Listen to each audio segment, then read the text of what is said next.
Hey guys, it is Tristan with Nerdette's NewsStand, and today I had a revelation that probably people have before, so this may not be new to you.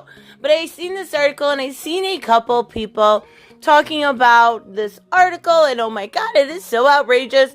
Can you believe it happened? No, quit playing. Okay, so we're going to talk about this article in a small amount, but I want to talk about, my revelation? I don't know, my epiphany?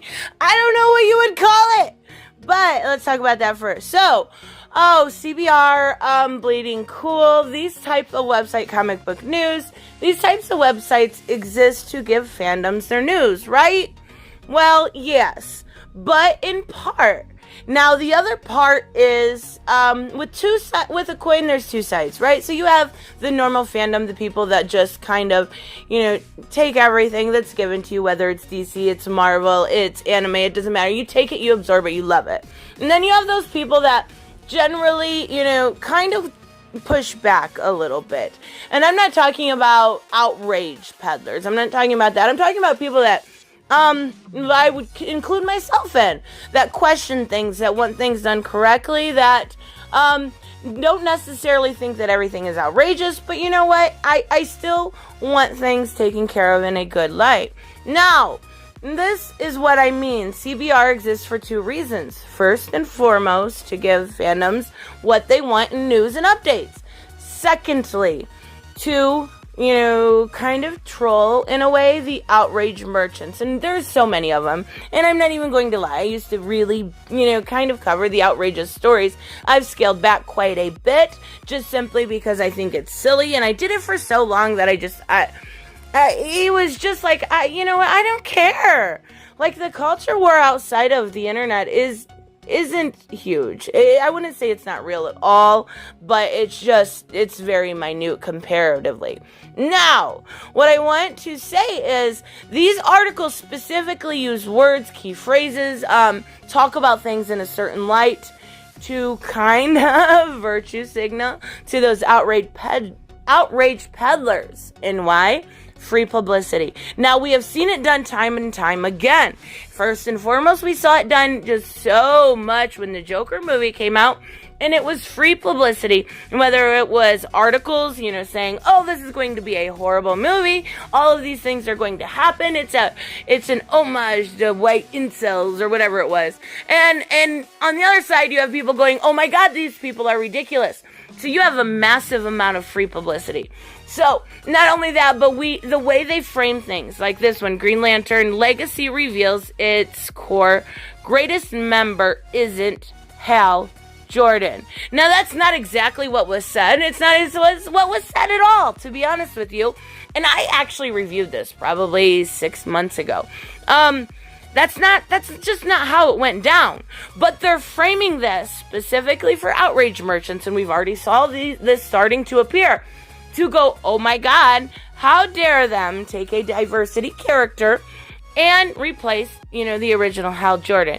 Now, Hal Jordan did exist in this universe. He just wasn't in this book. We had Jon Stewart, who was kind of a mentor. And another thing I've also seen people saying with this book, who haven't read it, is the fact that legacy character was basically inherited a ring. He didn't inherit a ring. He was second in line. He was chosen by the ring. Yes, it was his grandmother's. Yes, she was a very good Green Lantern. She did a lot with, freeing Vietnamese and stuff like that. But he was chosen. He didn't inherit it. And that's regardless. The whole point is that this is being done on purpose. This is really, really starting to be very clear how purposefully it's done. We're seeing it done with Star Wars too. Okay, so there's 4 new shows or something? And you're seeing this one constantly being advertised as female-centric.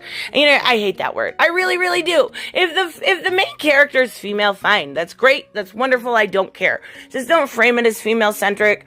It's really silly. But 25% of their new shows, there's going to be a female lead, and we've seen person after person after person saying bad things. And I don't know anything about Star Wars, so I'm just using this as an example.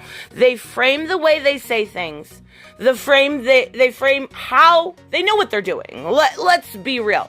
They absolutely know what they're doing to frame something to get double the publicity, to get double the views, double the word out, more people will know.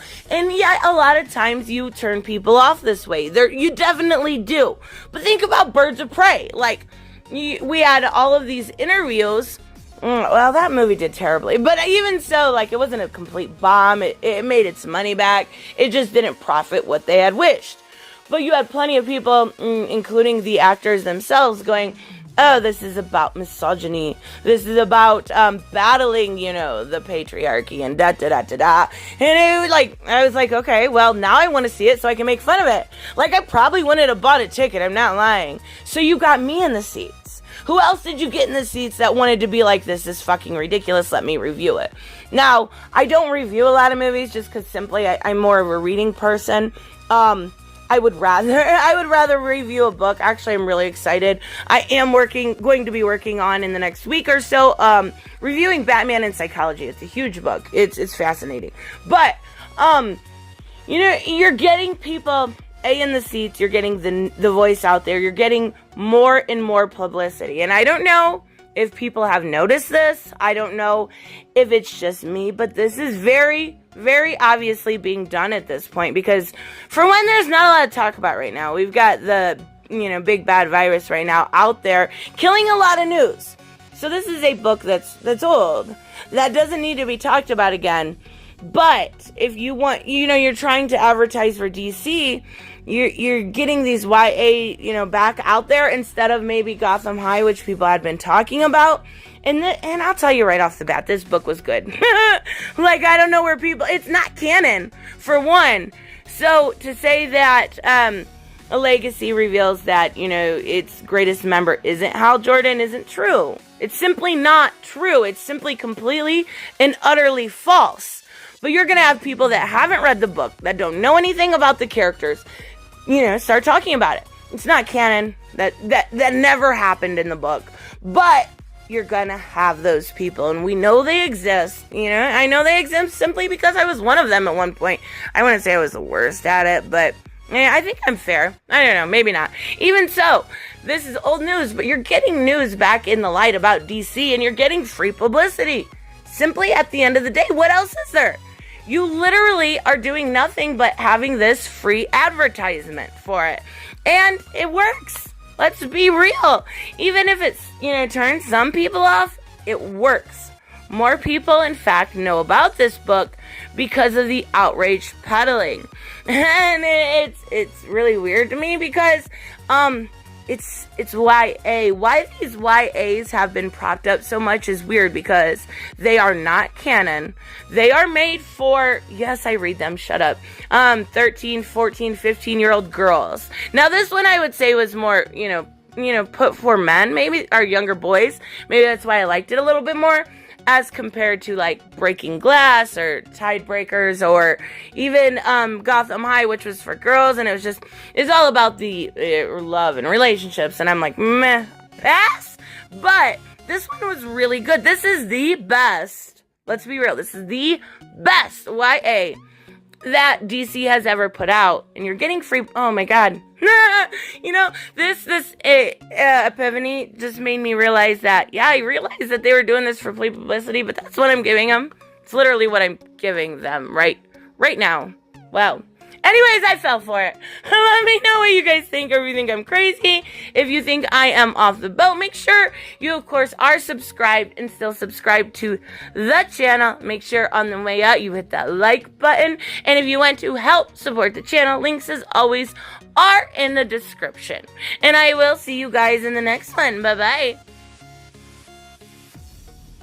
Hey guys, I want to give a huge shout out to my Patreon and subscribe stars. You guys literally make this channel possible.